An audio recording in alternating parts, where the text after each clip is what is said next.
shove a canister of nitrous oxide right up my ass, I still wouldn't care about Need for Speed. Apologies to those who think neon lights make their car look cool. I think it makes you look like a douche. So obviously, I'm not exactly the target audience for this kind of game. I'm just not at all into racing games, but since it was sent to us by a loyal Undertoad, I figured I'd give it a shot. This is Need for Speed holy crap, Brooke Burke is hotter than Venus during the summer and full of naked chicks. By the way, who thought this was a good idea? Playing a racer in the game was a lot of fun, but on the streets, I make sure to drive safely and responsibly. When it comes to racing, make sure you only do it on the streets of Underground 2.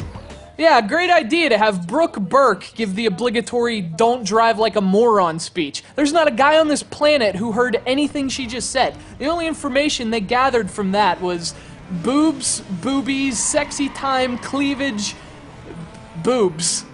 Speaking of pairs, this is the second Underground title in the Need for Speed series. That doesn't mean it was some kind of obscure release you could only order from an Scandinavian website. That means it's the sequel to the 2003 original, and it may or may not take place in the Earth's lithosphere.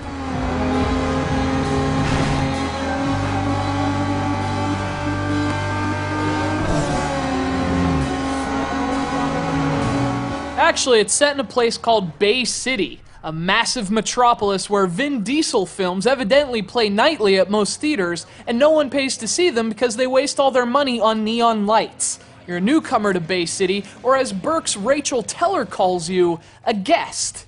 Remember, this is my town. You're a guest. Oh, is that so, Rachel Teller? Well, Teller, I'm bunking with you, m'lady. So, of course, you have to earn props and street cred by making mad bank, which is like dip speak for develop a positive reputation by winning money in various illicit street activities. You know what I'm saying? Yeah, we do now that I've explained it with real words. By the way, these cutscenes are all laggy and stuff. I think it's because the disc is scratched. So, huge thanks to our good pal Joe from Florida for sending this. But take better care of your games, Joe. Come on, do it for Brooke.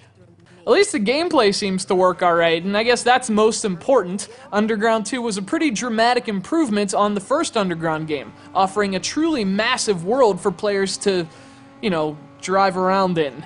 You could easily spend 40 hours playing the career mode, but what you're actually doing is pretty simple. You're driving around Bay City, you're breaking laws, and you're listening to god-awful music.